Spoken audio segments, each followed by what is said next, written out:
পুঁই বেগুন চচ্চড়ি বানানোর জন্য কড়াইতে তেল দিয়ে পেঁয়াজ দিলাম। পেঁয়াজটা একটু ভাজা ভাজা হয়ে আসলে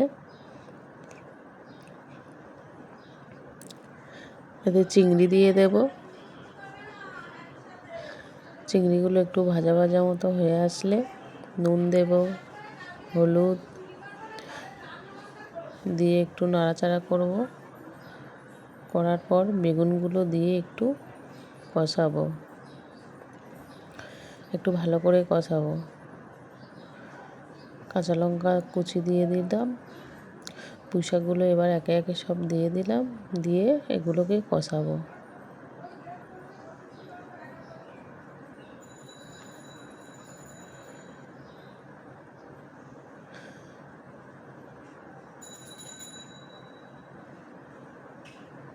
দেখুন বন্ধুরা, পুঁই শাকটা কষানো হয়ে গেছে। এবারে অল্প পরিমাণে জল দিয়ে ঢেকে দিলাম। এবার দেখুন পুঁই বেগুন চচ্চড়ি রেডি।